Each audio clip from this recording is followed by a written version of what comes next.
This is Global Signals by Andrew Dremen. Deep dives and insights about retail and FMCG. Thanks for having me. I am really excited to get into this one. Yeah, welcome to the deep dive, everyone. So our mission today is to look at this phenomenon we've all noticed. We're going to figure out why your favorite products just seem to break faster these days. Right. It's a very common frustration right now. It really is. And for this deep dive, all the facts we're discussing come directly from Andrew Dremen's blog, and his post cites a major investigation by The Guardian. Yeah, and the Guardian piece really lays out the core conflict here perfectly. The data shows that last year, 75% of consumers faced a product failure or, just really bad customer service. Wow, 75%. That feels incredibly high. It is high. It's actually exactly double what it was in 1976. Double, just falling apart twice as fast. Exactly. But here's the wild part. At the exact same time that failure rates doubled, U.S. corporate profits hit a record high. A record high. Yeah, a record high of $3.9 trillion. Okay, let's unpack this. How can products be getting so much worse while profits are higher than ever? Well, it's not an accident. I mean, the short answer is that making things worse is actually a deliberate strategy. Wait, a strategy? Like to intentionally make things break? Yeah. And to really see how it works, we should look at this human story from the article. It's about this guy named Kiana Sapp. Okay, what happened to him? So Sapp bought a backpack. He bought it from a well-known heritage brand. Right. And, when you buy a heritage brand, you expect it to last. You're paying for that history. Exactly. You assume the quality is baked into the price. But the backpack basically fell apart immediately. The zippers jammed up, and then the seams just split wide open. Oh, man. We've all been there. You pay good money, and on the first trip, the zipper just gets stuck. It's so frustrating. It really is. Now, most people just get mad, throw the bag in the closet, and move on.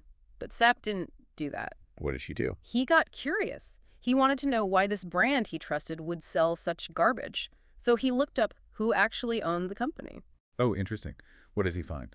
He found out that his backpack brand was owned by a massive corporate group called VF Corporation. Okay. But that wasn't the craziest part. He also found out that VF Corporation owns JanSport, the North Face, and Eastpak. Wait, really? But those are direct competitors. They used to be. Yeah, they used to fight for market share and compete on quality. But now they all share the exact same parent company. Wait, so when you stand in the store and pick a different brand to avoid a bad one, you might just be handing your money to the exact same parent company. Exactly. The article calls it the illusion of choice. You stand there looking at a JanSport and a North Face, you compare the logos, you check the prices. And you think you're making a real decision. Right. But it's fake competition. Your money goes to VF Corporation no matter what you choose. They capture the sale either way. That is just, wow. That completely changes how I think about retail. If they own the whole shelf, they don't even have to try to compete on quality. Exactly. And that realization really bothered Sapp. So he actually took action. He created this thing called the brand ledger. The brand ledger. Yeah, and he started a project called Worse on Purpose. Right now, he currently tracks 345 different heritage brands. 345. That is a huge amount of work.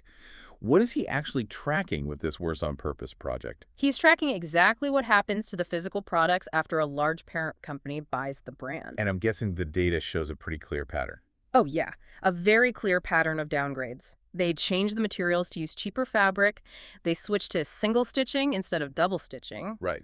And they downgrade the hardware. Like they use those cheap zippers that jammed on his backpack. And they do all of this on purpose, just to hit short-term profit targets. Yes. They just need the numbers to look good for the next quarter, so they strip the quality out of the product. I mean, I have to push back a bit here.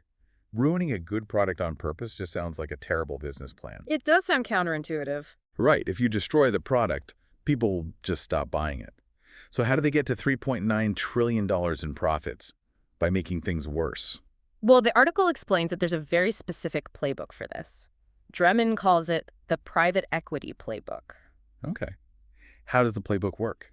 It's a three-step process. Step one is simple. You buy a trusted brand. It has to be a brand with really high customer loyalty. Got it. Because building trust from scratch takes decades. Yeah. But if you buy an old brand, you get that trust on day one. Exactly. You're buying the history.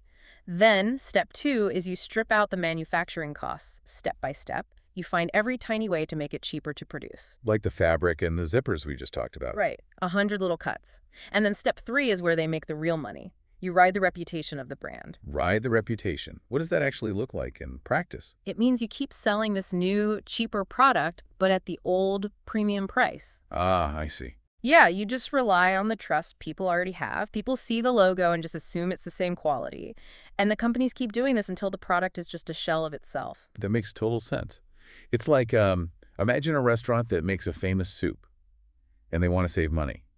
So they add just a tiny bit of water to the recipe. Right. Nobody notices at first. Exactly. The next month, they add a little more water, and they keep doing it to save money until eventually they're just charging $20 for hot water. That is the perfect analogy. You keep adding water until the value is totally gone. And in the retail industry, this strategy actually has a formal name. What's it called? Brand equity harvesting. Brand equity harvesting. Wow. So they're just mining the trust for cash. Right. They harvest all that goodwill until the brand is empty. That's exactly it. And the text gives some really clear, everyday examples of this. It's not just backpacks. It's happening across all categories. Like what? What's an example for, say, home goods? Well, the article mentions a casserole dish. A customer buys a dish from a heritage brand they've trusted forever. But the brand new dish cracks right down the middle on its third use. Its third use. That's not just annoying. That's actually dangerous. It means they completely removed the durability that made the brand famous to begin with. Exactly. They also mention a winter coat. You buy a premium coat to stay warm, and the zipper just breaks in week 2. Week 2. I mean, that is the worst on-purpose project in a nutshell. You pay premium prices for week 2 hardware. Yeah. And it happens with food, too. The text points out Unilever.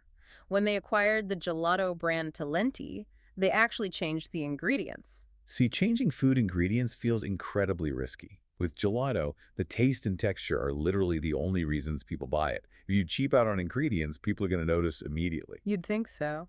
But the executives make a completely different calculation. They actually think they can hide it. Well, here's where it gets really interesting. The article has this great quote about that exact executive mindset. It comes from Ben Cohen, the co-founder of Ben & Jerry's. Oh, yeah. That quote to The Guardian is so revealing. It really is. He said, and I quote, "You take a sliver off the loaf of bologna and you think nobody realizes. You keep doing it year after year, then suddenly you have no bologna left." The baloney quote captures the whole playbook perfectly. They assume we just won't notice the missing slivers. A cheap zipper here, a changed ingredient there. Right. They just assume consumers aren't paying attention. But do executives really think consumers are that blind? I mean, I notice when my coat zipper breaks. Yeah. I notice when my gelato tastes weird. How can they be so confident? They are betting on inertia. They bet that you'll just buy the same brand out of pure habit. And for a long time, it worked. They were protected by this thing called corporate opacity. Corporate opacity, meaning they were just operating in the dark. Exactly. Before, you couldn't easily compare notes. If your zipper broke, you probably just thought, oh, well, I got a bad one. Right? I just blame my own bad luck. Yeah. You had no idea that thousands of other people had the exact same broken zipper. The companies kept all that data hidden. But corporate opacity is dead now. The whole landscape has changed. They can't hide in the dark anymore. No, they can't. These executives are playing a game that just doesn't work today. Modern technology totally exposes them. Today, the shoppers have the power. We have the internet right in our pockets. Exactly. The text mentions that you can stand in the store aisle, pull out your phone, and scan a barcode with an app like Buyer. Okay, so if I use the Buyer app in the aisle, I can just see the brand's whole history instantly. Yeah, you don't have to guess anymore. You can see right away if a private equity firm just bought them out. And you can check community databases, too. You can read the real reviews before you spend your money. Right. You can see if everybody is complaining about the same cracked casserole dish. That shifts the power completely. Because if I scan a barcode and see they drop the quality, I have options. I just put the bag down. I can switch to an independent brand in literally 2 seconds. And that right there is the biggest risk for these large parent companies. Total transparency. You can make an informed choice right on the spot. So what does this all mean for the future of these big FMCG executives? It sounds like they're optimizing for a world that just doesn't exist anymore. The article lays out some very clear strategic takeaways on this, and the main one is about how these companies define cost optimization. How do they define it? Well, they think reducing quality is cost optimization, but the text argues strongly against that. Reducing quality is not cost optimization, it is slow motion brand liquidation. Slow motion brand liquidation. That is such a powerful way to frame it. They aren't making the business more efficient. They're just selling it off for scrap parts. Exactly. They are slowly killing the brand. The short-term cuts look amazing on a quarterly slide. The margins jump up for 3 months, but they destroy the customer lifetime value. And customer lifetime value is the whole point of buying a heritage brand. If I buy a good backpack in the last 10 years, I'm going to buy from them again. I'll buy their luggage. I'll buy a bag for my kid. But if you buy that backpack and it breaks in 2 weeks, you never buy from them again. The lifetime value drops to 0. Wow. Yeah, they trade a customer who might have spent thousands of dollars over a lifetime for, like, a few extra cents of margin on one zipper.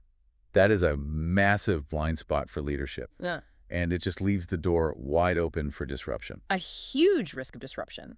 Because independent brands see this happening. They see these big groups ruining trusted products. Right.